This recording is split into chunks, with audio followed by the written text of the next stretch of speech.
Yeah. A very good morning to every one of us in the Power of Love Ministries. Amen.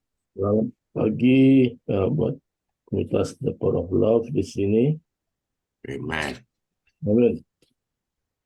Hari ini Tuhan hendak mengiringi kami mengenai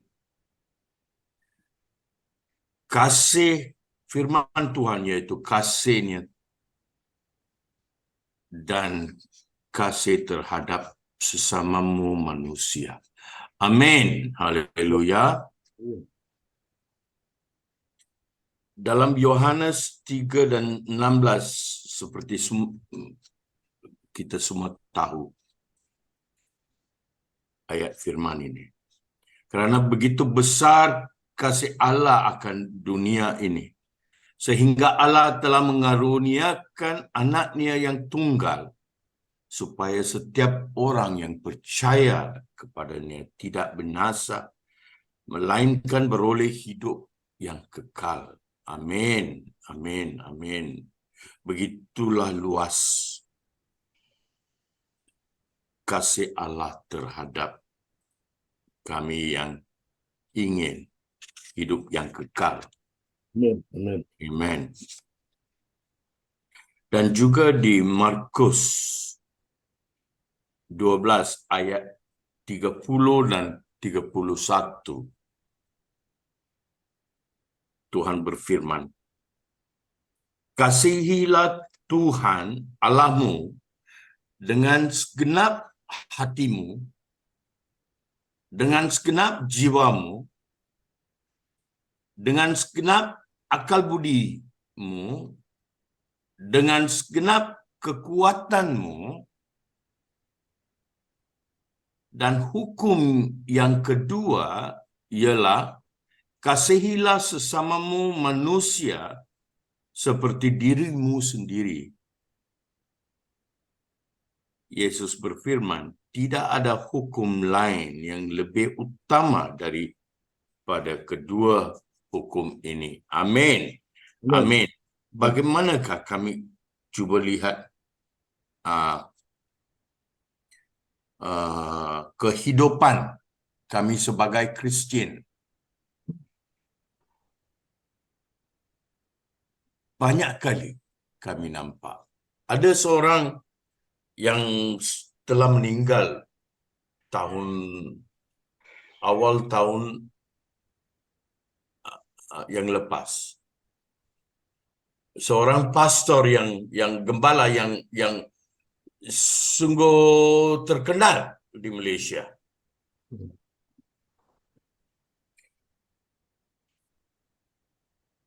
Siasatan telah dapat dia ada harta di luar negara yang tidak dibagi tahu pada orang lain.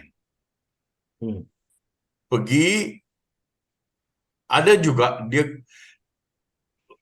sungguh baik semua khotbah-khotbah dia.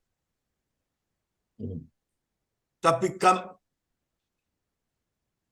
kita tidak boleh menghukumi sesiapa. Tapi tengoklah macam mana keadaan sekarang. Orang nak kumpulkan duit. Bukan saja orang biasa. Tapi bukan salah untuk kumpul duit. Tetapi hukum kedua itu, kasihilah sesama manusia seperti dirimu sendiri. Ada seseorang membuat jangka masa panjang bagaimana nak kumpul duit untuk laki ataupun isteri ataupun anak-anak ataupun cucu-cucu, sampai perbuatan itu tidak boleh dielakkan lagi oleh sesiapa pun. Oleh Tuhan pun tak boleh elak. Dia nak kumpul saja. Di sini kami percaya kasih Tuhan tidak ada dalam dia. Walaupun dia percaya pada Tuhan, kasih Tuhan tidak ada dalam dia. Dalam 1 Yohanes 3 dan ayat 17. Barang siapa mempunyai harta duniawi dan melihat saudaranya menderita kekurangan, tetapi menutup pintu hatinya terhadap saudaranya itu, bagaimanakah kasih Allah dapat tetap di dalam dirinya? Pintu dia sudah tutup. Haleluya. Jangan kami sekali-sekali tersilap dengan harta duniawi yang boleh kami ambil dan pergi ke surga, tetap itu akan ke neraka, bukan surga. Haleluya. Itulah dia firman Tuhan di Matius pasal 7 dan ayat 13 dengan 14. Masuklah melalui pintu yang sesak itu, kerana lebarnya pintu dan luasnya jalan yang menuju ke kebinasaan, dan banyak orang yang masuk melaluinya. Kerana sesatlah pintu dan sempitlah jalan yang menuju kepada kehidupan, dan sedikit orang yang mendapatinya. Sedikit saja.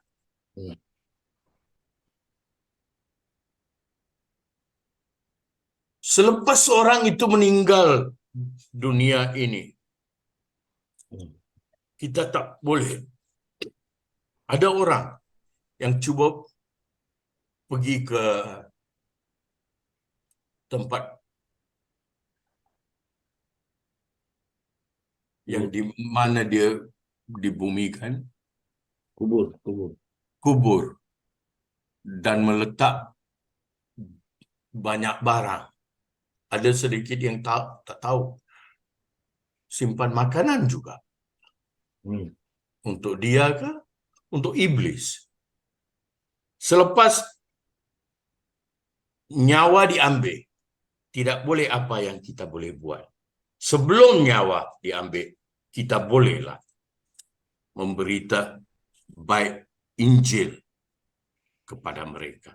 Tetapi sungguh sedih sekali kami nampak semua pekerja-pekerja Tuhan hendak hidup dengan mewah, dengan semua fasilitas, tapi sesama mereka itu manusia, bila dia kekurangan, tidak mau, tidak nak, tengok pun tak nak. Bilang dia orang Kristian.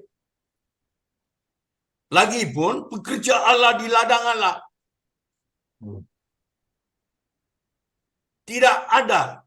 Dia bagi tahu saja dalam mulut, tapi dalam hati seperti 1 Yohanes 3:17, tidak ada kasih Allah dalam dia. Cuma ingat bini nak baik. Carilah kerajaan Allah dan kebenarannya, maka ini semua akan ditambah kepada peladang Allah. Tidak mau. Dia nak tambah. Dia ingat dia ada kebenaran. Padahal tak ada. Cuma membuat ayat-ayat firman itu seolah-olah dia, dalam Tuhan. Tetapi tidak. Nak bagi anak yang belajar terus tetapi sesama manusia dia tak nak tolong. Dalam mulut saja saya akan berdoa untuk kamu, tapi ada duit ataupun ada beras, ada apa-apa, tak nak bagi. Ini untuk saya, ini untuk anak saya. Itulah firman Tuhan dalam Matius.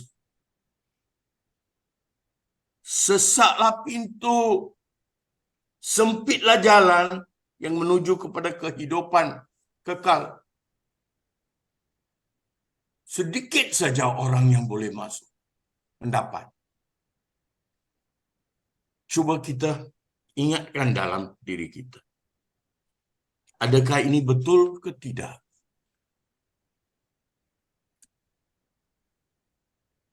Dan seseorang itu dalam gereja nak bagi apa tu?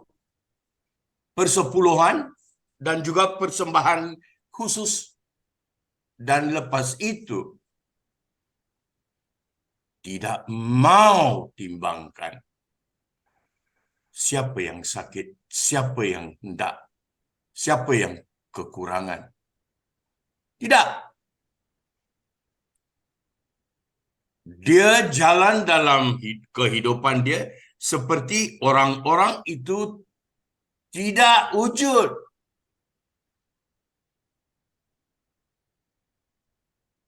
Dalam Matius pasal 23 dan ayat 23 ya. Silakanlah kamu, hai ahli-ahli Taurat dan orang-orang Farisi. Hai kamu yang orang-orang munafik. Sebab persepuluhan dan semua lagi lah persembahan khusus kamu bayar. Tetapi yang terpenting dalam hukum Taurat kamu abaikan, yaitu keadilan, belas kasihan, dan kesetiaan. Judgment, mercy and faith. Yang satu harus dilakukan, Yesus berfirman, dan yang lain jangan diabaikan. Oh, ini adalah yang terpenting. Haleluya. Hal yang terpenting. Adakah kamu dan saya, kami melihat gereja besar, semua dia besar. Dia terbang ke seluruh dunia. Jiran sebelah tak mahu diangkat sebagai apa tu? Sesama manusia dia sendiri. Bilang dia tak tahu Yesus. Bilang dia banyak.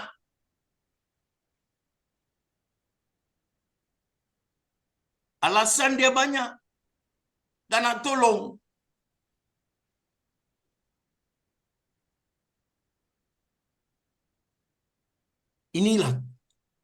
Inilah firman Tuhan di Ibrani pasal 4 dan 12.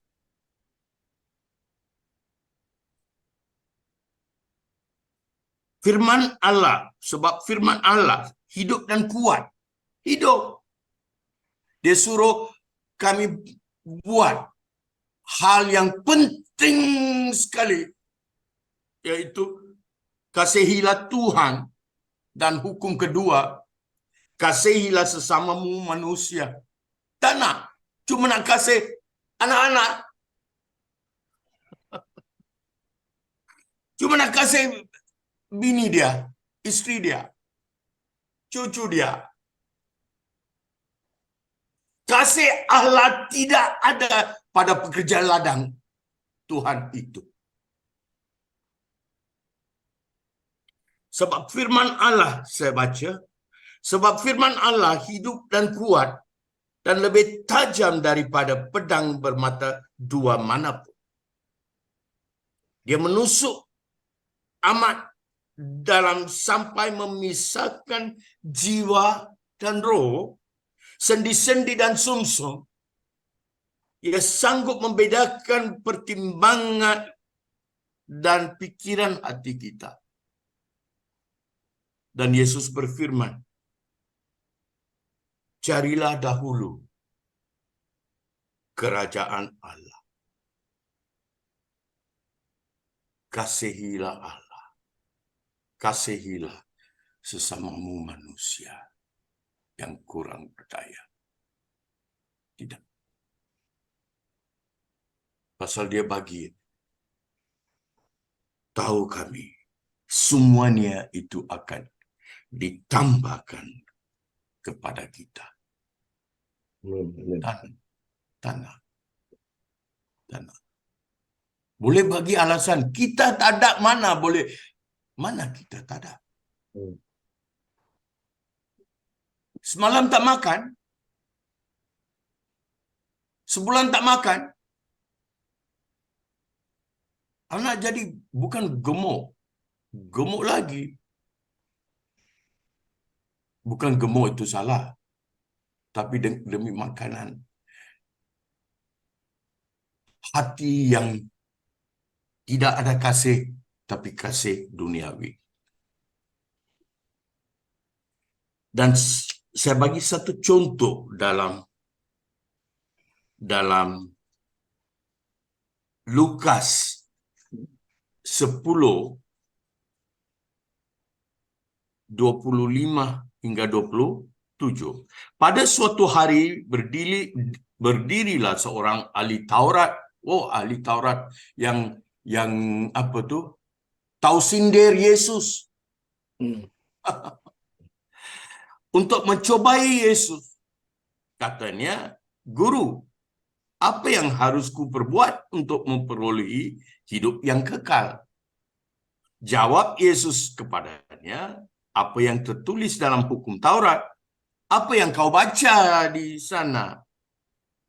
Jawab ahli Taurat itu, kasihilah Tuhan Allahmu dengan segenap hatimu, dengan segenap jiwamu, dengan segenap kekuatanmu, dan segenap akal budimu, dan kasihilah sesamamu seperti dirimu sendiri. Kata Yesus kepadanya, jawabmu itu benar. Perbuatlah demikian, maka engkau akan hidup. Bukan dia sudah mati di dunia ini. Tapi dia sudah tidak ada nyawa di surga. Bolehkah kami melihat orang yang mati cuba berjalan di dunia ini? Kami boleh. Pasal dia tidak buat itu. Dalam Lukas 10:30 hingga 35. Jawab Yesus adalah seorang, tetapi dalam ayat 29. Tetapi untuk membenarkan dirinya ahli Taurat itu berkata kepada Yesus. Ini alasan dia. Alasan kita bagaimana? Tak nak tolong.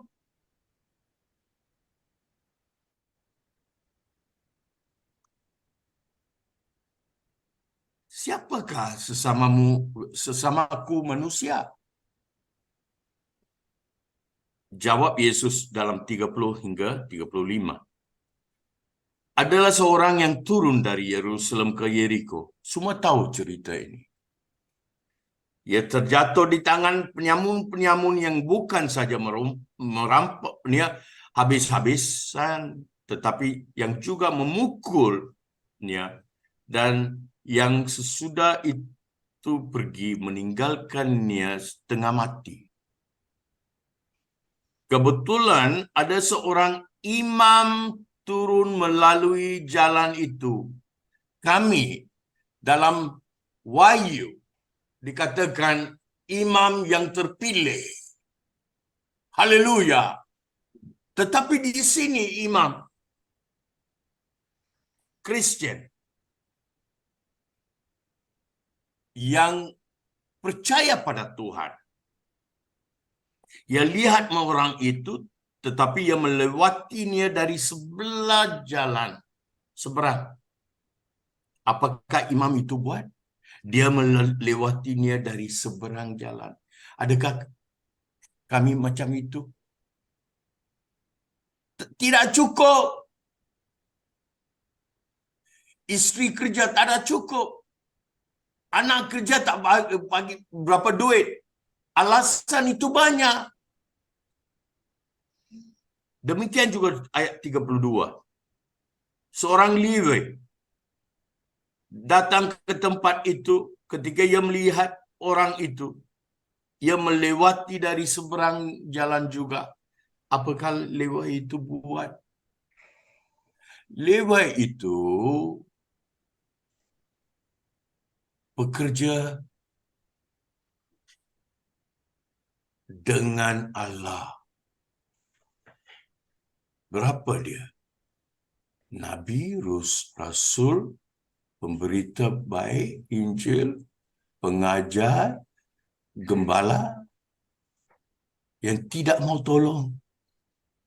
Itu ke telefon supaya siapa lagi boleh tolong. Dia tak nak tolong. Lalu 33. Lalu datang seorang Samaria yang sedang dalam perjalanan ke tempat itu. Ketika dia melihat orang itu, tergeraklah hatinya oleh belas kasihan. Saya minta di sini, gereja Tuhan. Apakah orang Samaria? Orang biasa. Orang Samaria terkeji dalam masyarakat. Apakah dia buat? Dia tergeraklah hati dia untuk belas kasihan. Ia pergi kepadanya, balut luka-lukanya, sesudah ia menyirami dengan minyak dan anggur. Kemudian ia menaikkan orang itu atas transport dia sendiri. Lalu bawa dia ke tempat penginapan, merawatnya. Keesokan harinya, ia menyerahkan 2 dinar kepada pemilik penginapan itu. Katanya, rawatlah dia dan jika kau belanjakan lebih dari ini, aku akan menggantikannya waktu aku kembali. Dan ayat 36 dan 7. Yesus berkata, siapakah di antara ketiga orang ini menurut pendapatmu adalah sesama manusia dari orang yang jatuh ke tangan penyamun itu? Jawab ahli Taurat itu, orang yang telah menunjukkan belas kasihan kepadanya. Kata Yesus kepadanya, pergilah dan perbuatlah demikian. Supaya apa tu? Mendapat hidup yang kekal bersama Yesus di surga. Kalau kita tetap tidak mau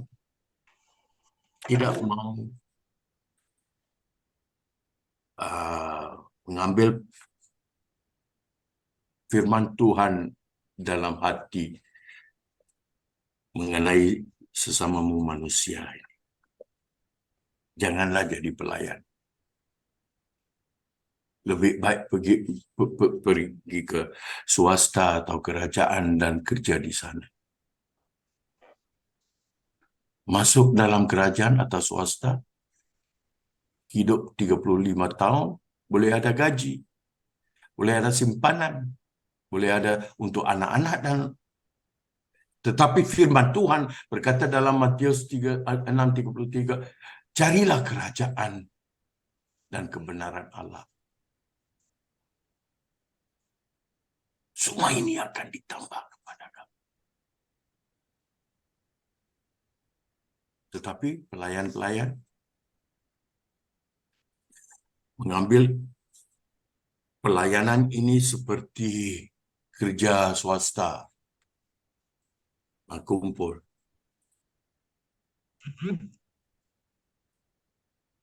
Di sini saya hendak kepada hamba Tuhan, saya hendak baca yang apa yang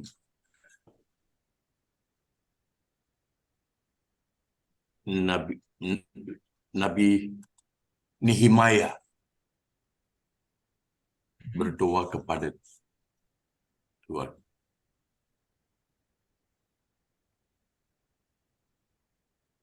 Nehemia 1 dan ayat 4, 5 dan 6.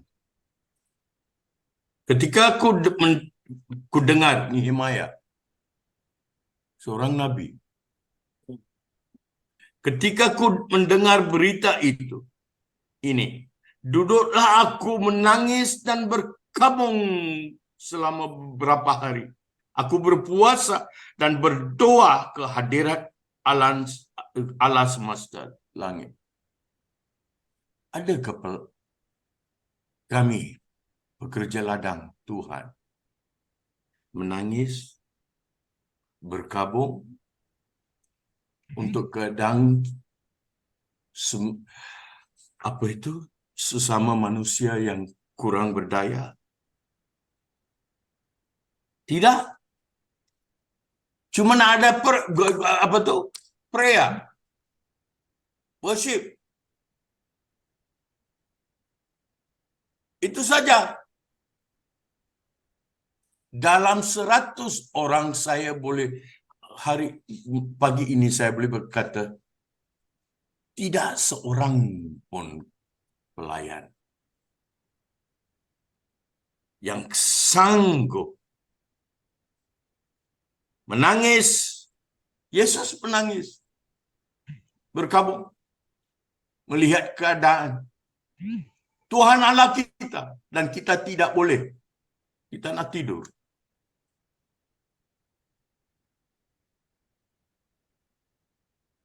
Nehemia berkata, saya berpuasa, aku berpuasa dan berdoa ke hadirat Allah semesta langit.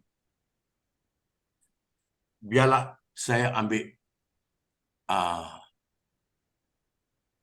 permintaan ini kepada sesama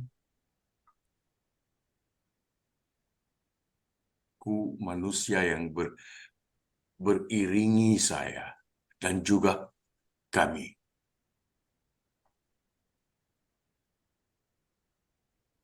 Berdoalah macam ini.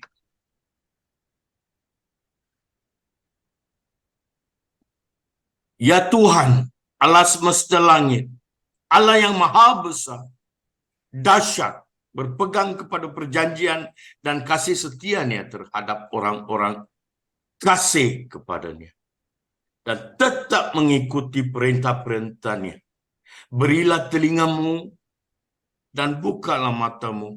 Dengarkanlah doa hamba-Mu yang sekarang kupanjatkan ke hadirat-Mu siang dan malam bagi orang-orang yang kesukaran besar, keadaan tercela.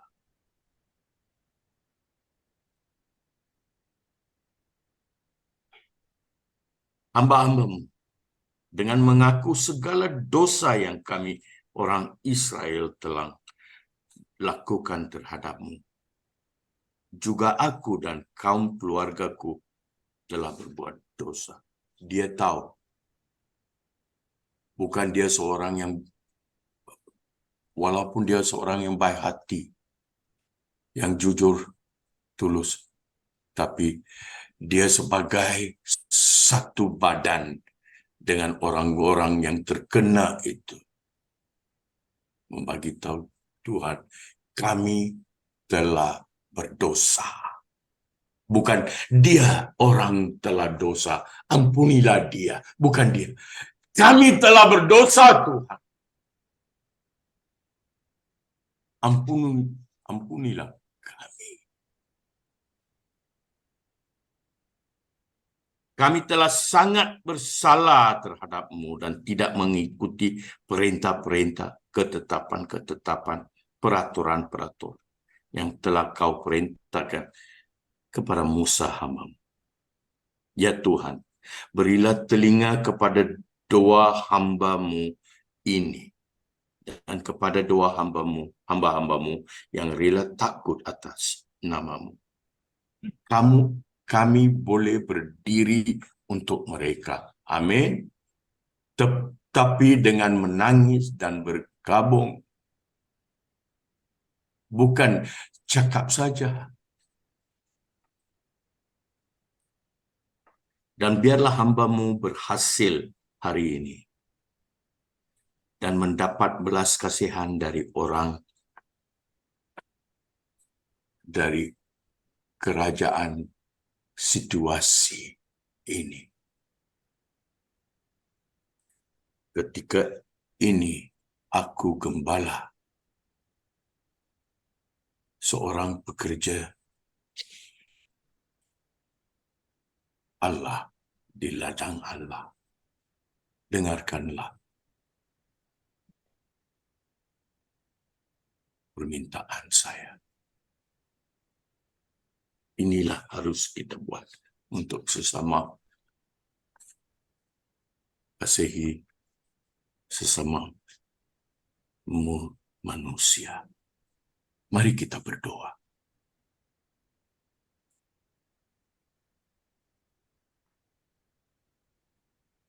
Pastor Subarti, can you pray?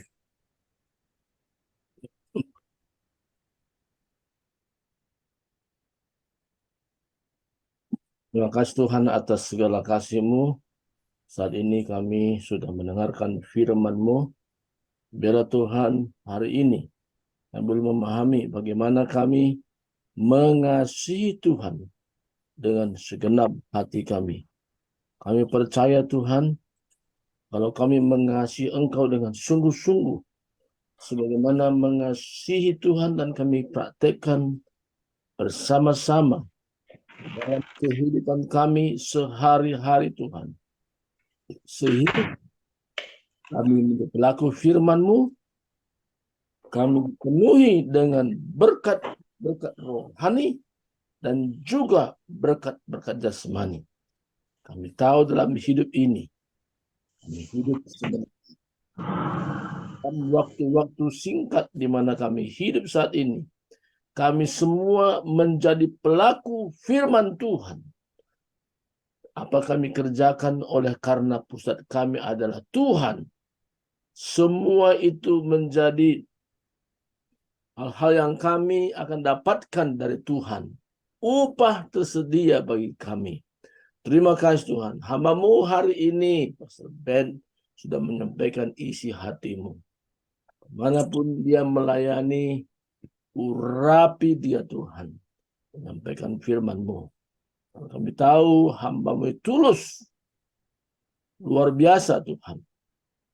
Apapun dia perbuat dengan segenap hatinya, dia kerjakan kepada Tuhan. Terima kasih Tuhan, kami rindu juga berkunjung suatu ketika bertemu dengan hamba-Mu di Kuala Lumpur. Tuhan atur yang terbaik sehingga kami bisa bertemu di sana. Waktunya Tuhan. Terima kasih Tuhan. Baik juga Tuhan para partisipan yang hadir pada saat ini. Semua kami diberkati oleh Tuhan. Sehingga kami bisa mempraktikkan sebagaimana tuntunan Tuhan. Bukan kehendak kami, tapi kehendak Tuhan dinyatakan di dalam kehidupan kami. Terima kasih Tuhan, terpuji nama-Mu hari ini sampai selamanya. Kami sudah bersyukur di dalam nama Yesus Kristus. Kami sudah berdoa. Haleluya. Amin. Amin.